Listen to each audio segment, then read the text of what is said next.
Bonjour à tous, aujourd'hui je vais vous parler de la partie 2 de JoJo's Bizarre Adventure Battle Tendency.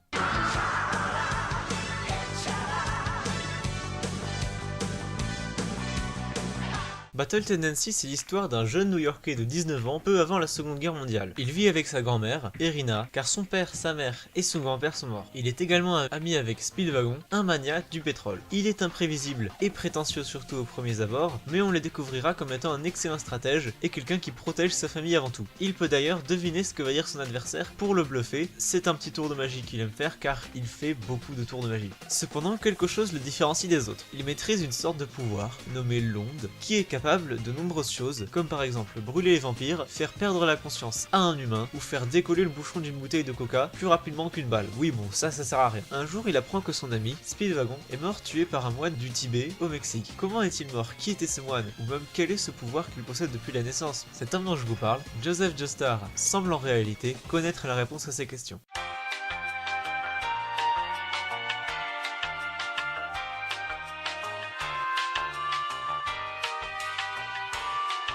Battle Tendency pour moi c'est Phantom Blood sans les défauts. Déjà Battle Tendency est bien plus long, 17 épisodes au lieu de 9. Ensuite elle possède Joseph Joestar comme personnage principal. Mais parce que Jonathan Joestar le premier, on l'aime bien, il se bat pour de bonnes causes, c'est un gentleman, tout ça. Mais ce qui est drôle avec Joseph c'est que contrairement à tous les autres JoJo qui suivront, lui n'a aucun honneur. Mais genre, vraiment.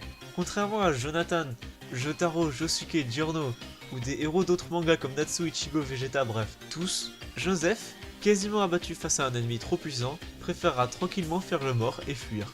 Mais non, puisqu'en réalité il voulait attirer son ennemi dans un piège pour laisser le temps à ses amis d'éviter le danger. Quand il combat, il retourne la personnalité de ses adversaires contre eux, et CDC étant une exception évidemment. En plus, il est vachement marrant. Joseph meilleur que Jonathan. Battle Tendency a une ambiance carrément meilleure que celle de Phantom Blood je trouve. Pour ceux qui n'aimaient pas l'Angleterre du 19e siècle, cette partie se déroule en Italie, en Allemagne, en Suisse, en Amérique et au Mexique. Et oui, par ailleurs, du fait que cette partie soit plus longue que la précédente, tout y gagne. On prend plus de plaisir à la regarder, on peut bien plus s'attarder sur les décors, les personnages, les origin story, etc.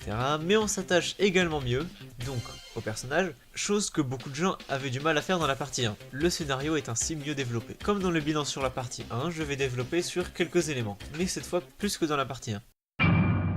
Évidemment, je devais parler de César Zeppeli. Bon, déjà, son origin story est genre divine. En fait, César est un justicier, mais pas dans le sens Great Saiyaman, je terrasse les vilains bandits, non. César Zeppeli pense que la justice doit régner partout, chez les bons comme chez les mauvais, ce qui est ultra fatal. Le fait que son père l'ait sauvé en se sacrifiant montre que son père était tout de même un homme bienveillant, prêt à sacrifier sa vie pour un inconnu. C'est ce sacrifice qui fera que César regagna sa fierté familiale, perdue dans le ghetto, et devint celui que le spectateur a connu lors de sa première apparition à Rome.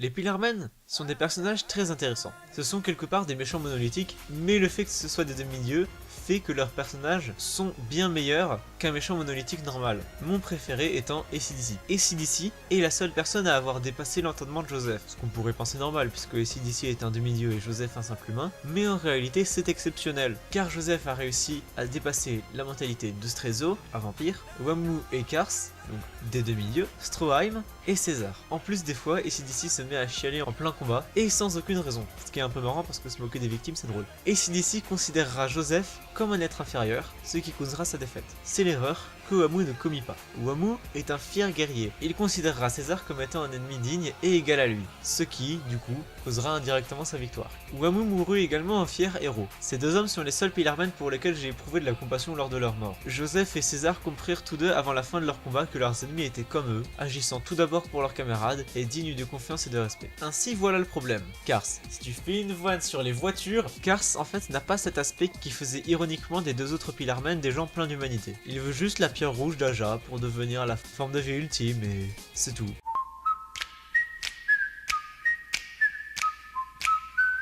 Je suppose que l'auteur a voulu faire un truc du genre, il a pas de développement stylé, mais comme c'est le seul Pillarman qui a atteint son but, ben ça compense, mais non, ça compense pas.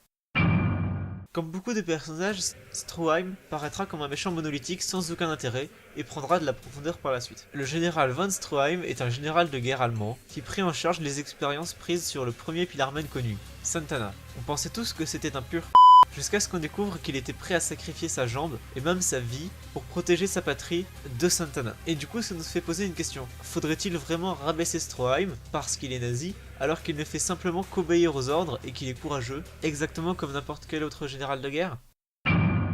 Ce que j'aime avec Smokey, c'est qu'il représente la jeune volonté. C'est aussi simple que ça, il est bienveillant, il est passé de pickpocket sournois à jeune type bon, et il deviendra même maire de Géorgie. Il sert dans le scénario, puisqu'il est traité comme personnage outil, comme j'aime les appeler, puisqu'il sert à introduire le personnage divin de Joseph Joestar.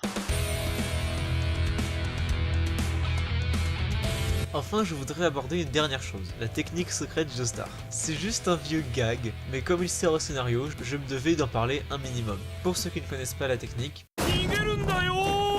Et je tiens aussi à dire que Joseph a battu tous les Pillarmen, dont 2 qu'il a tués. GG Joseph. C'est dur à dire ça, GG Joseph. J'espère que cette vidéo vous a plu. Si ce n'est pas le cas, vous pouvez me mettre un gros pouce rouge dans ma face. Mais si c'est le cas, vous pouvez donner de votre énergie au Genkidama de la chaîne en vous abonnant. Et je vous dis au mois prochain. Salamada!